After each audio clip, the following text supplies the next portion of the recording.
Well, it's interesting because I never even really thought about it. So we always do talk about longer life, life expectancy, what have you, and then we talk about healthier. We don't talk about that means that you may potentially be working even longer. Exactly. And what does that? Honestly, that's the first time I thought about that.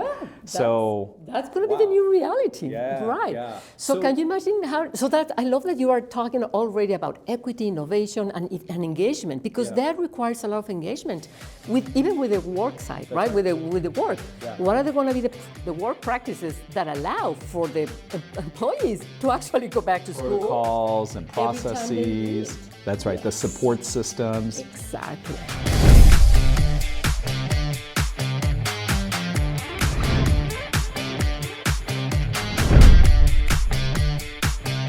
We spend a tremendous amount of time collecting the dots. We need to spend just as much time in connecting those dots. And that's what Public Health Connects is all about. My name is Dr. Umair Shah. I'm the Secretary of Health for the great state of Washington. This is Public Health Connects.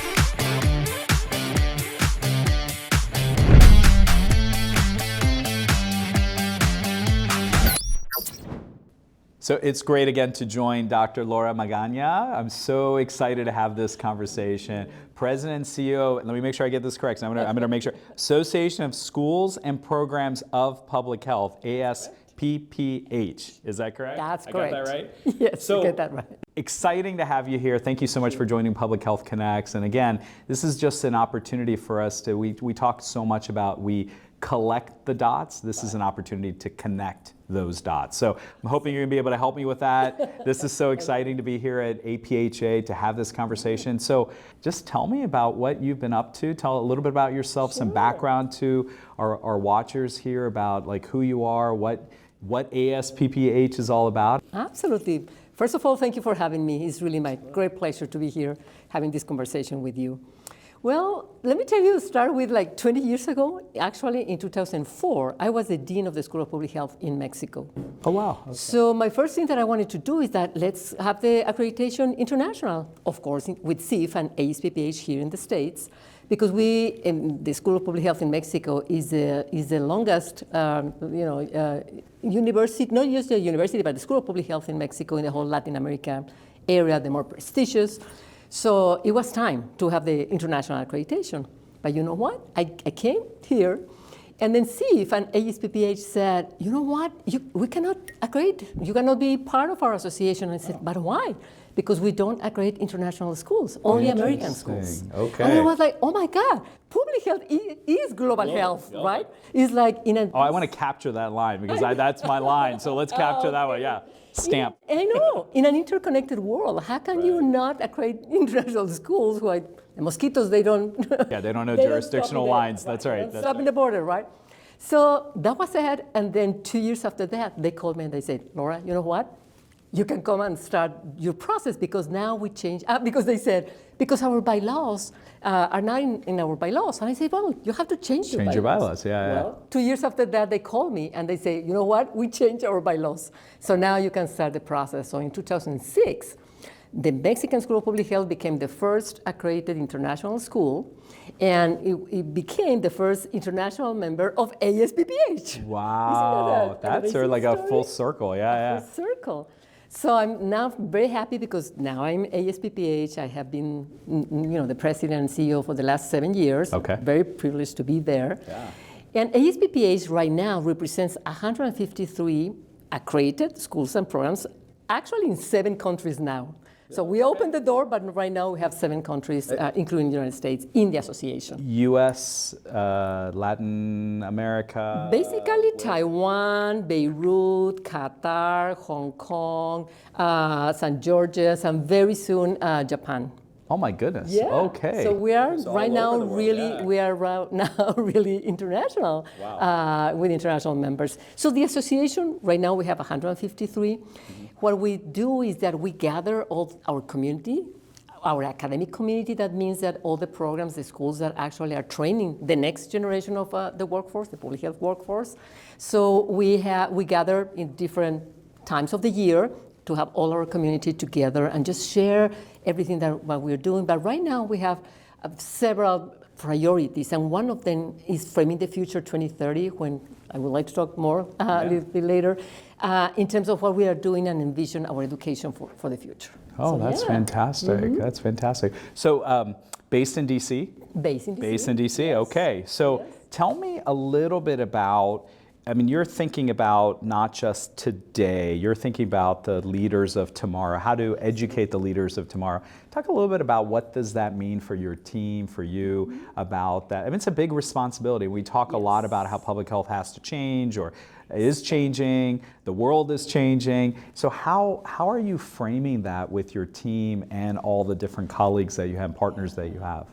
Thank you for that question, because that's exactly where we interconnect with the work that you do in the practice side, right? Because Sure. we train the people who eventually are going to be working with all of you in the practice side.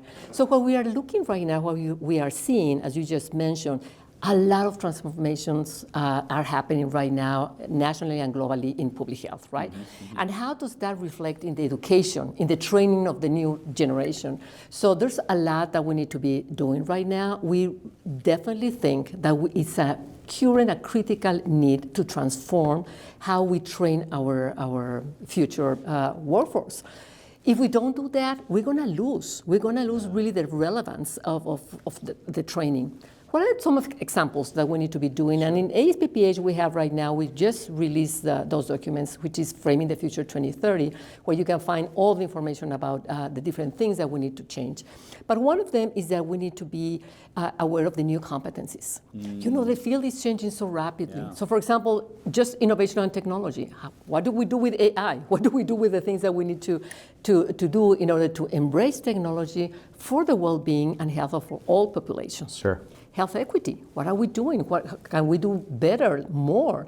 Community-based, we are really emphasizing that the communities have to be at the center for our curriculums. We need to work with them, for them, and just integrate them into our schools. Make and sure they're programs. part of the Make whole sure they're part of process, the yeah, whole from the process. beginning. From the very beginning. And of course, our practice partners, working with all of you in the practice side. It's interesting that right now, our practice side are not just the governmental public health, which used to be our main partner. Let me tell you that only 14% of our graduates actually go to governmental public health. That means that the field of public health has opened it up a lot for our graduates to go to the private sector, to foundations, to civil society. So a lot of the different, they are right now working everywhere. And that's a good thing, right? Because now we know that public health, if you are an architect or if you're an economist, but you have the public health lenses, that will be much better for societies in general. You know, it's interesting you said that. So you said it's a good thing. So here's the other side of, right, we talk about in governmental public health, we're having trouble finding the people, right? So we have this little bit of a kind of a mixed message, right? On the one hand, schools of public say, we have so many graduates, they're excited that we, you know, our enrollment is up, we have so many graduates coming through, and then when we look on the practice side, we can't find them. Right. And what do you see the disconnect of that is? You know, the thing is that we keep on working in silos, I think. So the schools and programs is in one silo, and then health departments are in another silo, and the rest of the people. I think that the more our students really connect with governmental public health since the beginning, for example, internships, faculty, we can have faculty from the health departments that actually come and lecture our students. Practicum experience have to be in your areas because sometimes our students are not exposed enough. It's more to the theoretical. governmental- That's yeah, right. Yeah, public health. So I think that's a very important thing because they know, like, they love what you know governmental public health does. Another thing that it's also really sometimes a barrier is actually the loan because they have their school loans, and then because they need to have jobs that can pay in order to really, for them to repay the loan. So that's why we are really advocating a lot for the loan repayment program. So our students that have a loan and they go and work with the governmental public health, they pay less or they are just divided. Yeah, so we need to do more of that as well. Oh, I love it. Yeah. I love it. Love it. Let's shift a little bit. You talked about transformative and transformation at your agency and with your team. And you've seen that we have in our health agency that we've gone through a lot of transformation as well. Right. And in fact, our transformational plan really with cornerstone values of equity, innovation, engagement. We call them EIE values. Okay. So equity, innovation, engagement. Can you talk a little bit about, do any of those or which of those or all three of those, how do they speak to you, your heart, or the work that you're doing? What can we take away from that? Yeah. Those three values are key values also for academic public health. So let me start with innovation, I think, because right now we're in the process of transformation in our own schools. So the very first thing that I would like to say is that we really need a new social contract with our students, because the literature said that the children that are going to be born right now, they're going to be living until 100 years old, like at least 50% of them. Wow. So can you imagine if we're going to have that longevity, which is great, and I think that public health has done a great job in order to secure the longevity. But now our challenge is to secure healthy longevity, not just longevity, right? That's right. I don't want to live more, I want to live better, right, and the healthy years. That's right. But if you think a little bit about this new generation, if they're going to be really here for 100 years, there's already a concept that is down there that says that the 60-year curriculum, meaning that we're going to we're going to stay in our workspace for 60 years, 6 decades, and we're going to be, working until we are like 75 or 80 in order to secure our retirement, benefit. So if we think about the workforce that we need to cover that, and if you're going to be really the new generation for that, then that means that you have to be in the school all the time. So lifelong learning is going to be the thing for the future. So one of the innovations that we would like to really pursue is that our schools don't become like one thing that you go for your master's degree, your doctorate, 2 years, 3 years, and then you're done with school. Right. No, you have to be really in this new social contract with the university where you can come in and out for 60 years, as long as you're working, just because you need new competencies. Yeah. You need to really stay up to date to whatever the needs of the populations are, right? But can you imagine the huge transformation of the university system in order to allow Accommodate for that? all that, yeah, to support Because just that. think about the faculty. So instead of saying, okay, I'm teaching the course this semester, no, you're mentoring this student for 60 years, for life. So you're going to be the mentor of that student. So just a lot of process has to really change the way we think about education. Our approach to it, yeah. Well, it's interesting because I never even really thought about it. So we always do talk about longer life, life expectancy, what have you, and then we talk about healthier. We don't talk about that means that you may potentially be working even longer. Exactly. And what does that, honestly, that's the first time I thought about that. So that's going to be the new reality, right? Yeah. So can you imagine I love that you are talking already about equity, innovation, and engagement, because that requires a lot of engagement, even with the work side, right? With the work. Yeah. What are going to be the work practices that allow for the employees to actually go back to school? Protocols and every time they processes. need. That's right, the support systems. Exactly. There's also stress in that, right? So the longer we go, right? I mean, I always think about this. I mean, not that I've been a marathon runner, as you can imagine, you can see I'm not a marathon runner, but like if you're running 26 miles, I would think that is a different kind of stress on your body than running 2 miles. So I would imagine if you're working longer, the mental health piece would also be stressful. How are you looking at that? Yeah, so that's why even the educational system has to change, just because right now we said, if you're going to be with a master's degree with us 2 years, no, you have to, these 50 competencies and all of this material in 2 years. But if I think about differently, is that these are the skills or the competencies you need right now in order to just go out on the field. But I know that you're going to come back in a year, 2 years, 5 years, 10 years. So then even the curriculum, the competencies, the material have to really have a pace in your career. It's not that I need to start with all this, information now. No, it's along the way. It's a lifelong learning. It's a lifelong learning, and we need to understand it's a very different approach to education. Yeah.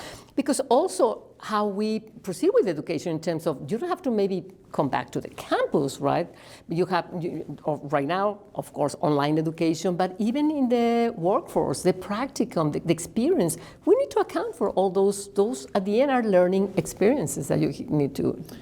And I know equity is so important to you, and you've talked about that. I know before this we've had many conversations about equity. How does that all fit in terms of when you're looking at academic centers or you're looking at schools of public health, thinking about how do we train not just for today, but we also make sure that people aren't left behind for tomorrow. So how is that playing out? That's extremely important. And you know that health equity is really on the heart of everything that what we do. So what are the very specific and practical things that we have discussed or even implement? And we have done several things. So for example, if we think about the application process, because in reality, if you see our workforce, public health workforce, they don't look like our populations. They don't represent us still well in terms of the geographic representation of our population, right? So we need to do a better job in terms of having the right persons in the pathway in order to have really eventually in the workforce representation to all our populations. So what we do is that we do a lot of, in the pathway, we go to the communities, we go to everywhere, and have fairs in order to really attract, especially minority populations or populations that are not very well represented in our schools and programs, right? And we try to convey to them the message of the importance of studying public health, being represented in the workforce. So we do that there. And I'm assuming that even goes way early in the education process, right? So it's not even thinking about a higher level, but you're even looking at K through 12, is am I right? Yeah. Exactly. And we're doing a lot in undergraduate, in high school, and yes, we need to do more in K to 12, but our dream is to have like Public Health 101, K to 12. Yeah, because K to 12, because we need to have those citizens, that really educated about well-being and health and all of that. So you've talked about these opportunities, right? These are great opportunities. There are some challenges of going about that. And I know in the interest of time, we're not going to be able to go through all the challenges. And in fact, in public health, I think oftentimes we talk about the reasons we can't do something. But tell us about the challenge, like one major obstacle for you in this dream, if you said. Like a dream would be a society that has children, students who are learning for a long lifetime. They're learning about their own health, how to make their community healthier, and they're going about making sure they're doing the right things. What would be a challenge to say not being able to get that done? What does that look like? I think the major challenge is that if you think about the universities, the educational system is one of the areas in this world, if you compare that field with transportation, with communication, any other one, oh my God, is the one that it really takes centuries to change. If you think about a school, 100 years ago, a classroom is very similar to the classroom that we have right now. Yes, we have now computers and all of that, but if you see, there was a teacher in front of a blackboard, right now maybe it's a screen, right, with people just sitting there. It's like 100 years. The same. If you look at communication, show me your phone. Is it the same as even a year ago, like 5 years ago, 10 years ago? Your car, transportation, you name it. Everything's evolving fast. Everything is evolving so fast. But education systems, universities, oh my God, it's just so hard for them to change. So I think that our biggest challenge, but we're working on it, is just to change the system, the higher education system, in order to allow for all these things to happen in the first place. Just think about competencies. We all talk about competencies, right? But we still say, okay, these are your 10 competencies, but you need to be in the classroom for 2 years, sitting in that chair, right? Is that why? What if I demonstrate that I have those competencies a year after?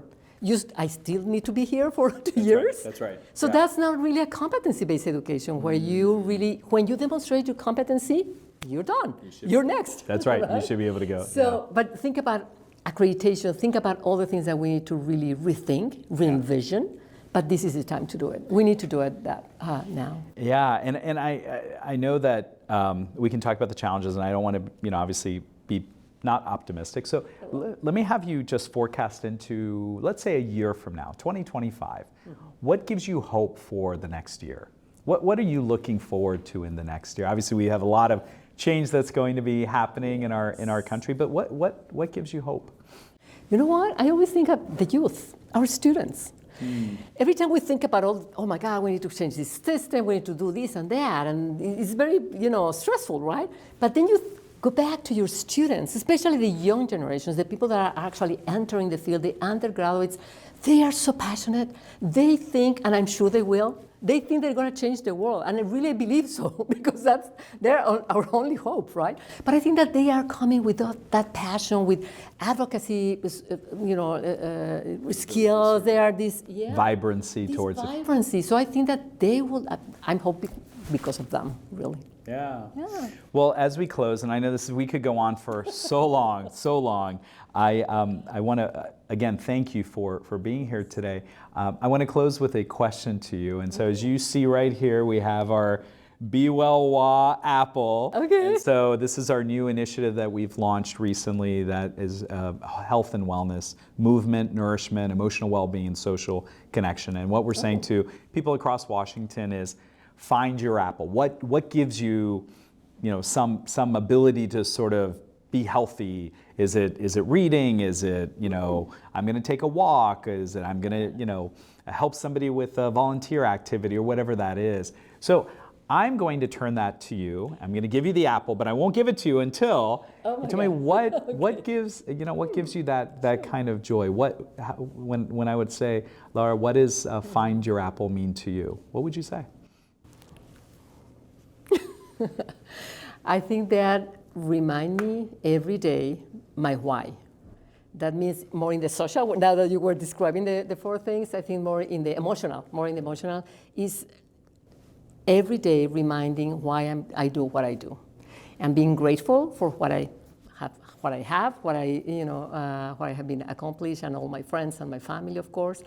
And I think that just be mindful about the day to come, and just be fulfilling about, feeling good about life, about everything that we have done so far. A lot of gratefulness. I love that. Thank you so much, Dr. Magaña, for joining us today, President and CEO of the Association, and make sure I get this, of Schools and Programs of Public Health. I always get that not right.